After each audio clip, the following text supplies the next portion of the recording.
Assalamualaikum warahmatullahi wabarakatuh. Perkenalkan, nama saya Nabila Amelia Hapsari. Nomor induk mahasiswa 240201020760 dari kelas MJ 406, Program Studi PJJ S1 Manajemen Universitas Siber Asia. Pada kesempatan kali ini, saya akan mempresentasikan jawaban soal ujian akhir semester mata kuliah Manajemen SDM 2 dengan dosen Bapak Joko Suharyanto. Untuk soal ujiannya yaitu pilih satu opsi dari soal di bawah ini lalu kembangkan jawabanmu dalam sebuah video presentasi yang komprehensif. Untuk presentasi saya kali ini, saya mengambil opsi yang pertama yaitu konflik dan komunikasi dalam organisasi. Berikut presentasinya.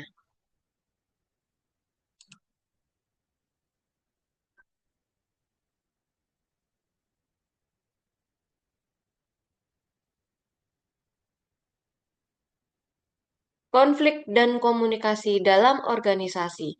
Manajemen sumber daya manusia 2.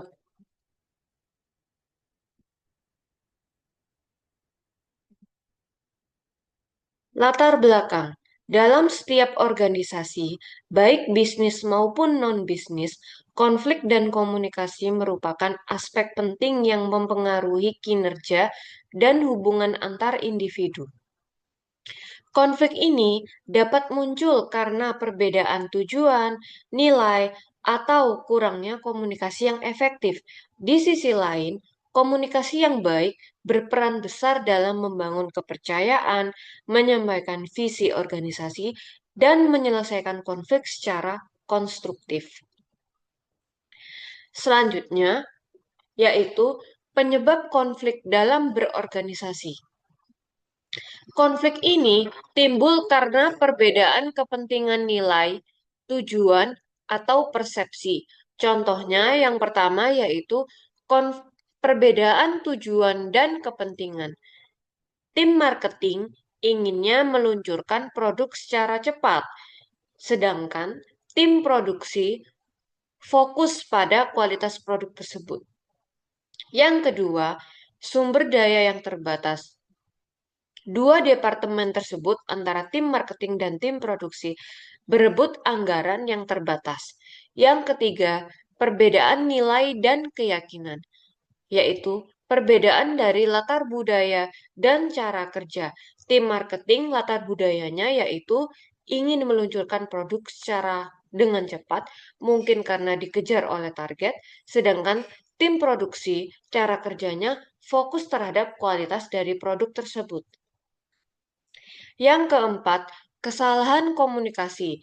Informasi tidak lengkap menyebabkan kesalahpahaman. Yang kelima, perbedaan kepribadian dan cara dan gaya kerja. Benturan gaya, detail, dan cepat. Metode penanganan konflik. Yang pertama yaitu kolaborasi atau win-win solution. Yang kedua, kompromi atau saling mengalah. Yang ketiga, mengalah demi hubungan atau akomodasi. Yang keempat, penghindaran, yaitu hindari konflik untuk sementara. Dan yang terakhir, kompetisi atau keputusan yang cepat menurut Thomas dan Kilman tahun 2020. Kolaborasi ini yaitu diskusi terbuka mencari solusi bersama. Kompromi yaitu pengurangan permintaan untuk solusi tengah. Menghindar yaitu mengabaikan masalah kecil untuk jangka pendek. Yang keempat, memaksa keputusan manajemen yaitu keputusan manajer untuk pengambilan keputusan yang cepat. Dan yang terakhir, akomodasi atau mengalah untuk menjaga harmoni. Analisis penerapan metode konflik. Metode kolaborasi cocok untuk sinergi divisi.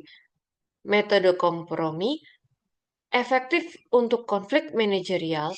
Metode akomodasi baik untuk junior versus senior. Metode penghindaran eh, baik untuk saat menghadapi emosi yang tinggi. Dan yang terakhir, metode kompetisi yaitu digunakan saat krisis butuh keputusan yang cepat. Selanjutnya, pentingnya komunikasi dan hambatan. Komunikasi itu penting untuk menjamin informasi yang jelas dan hubungan kerja harmonis.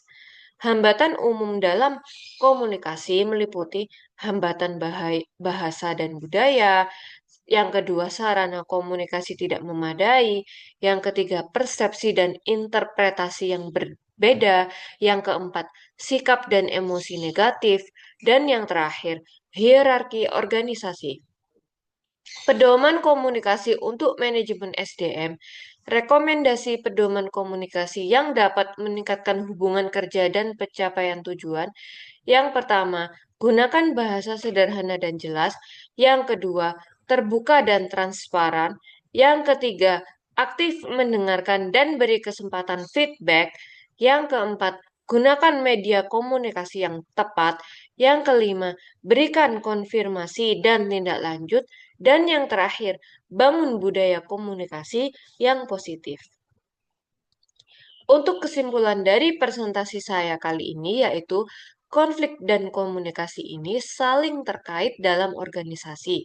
Yang kedua, pengelolaan yang tepat mendukung tercapainya tujuan bersama.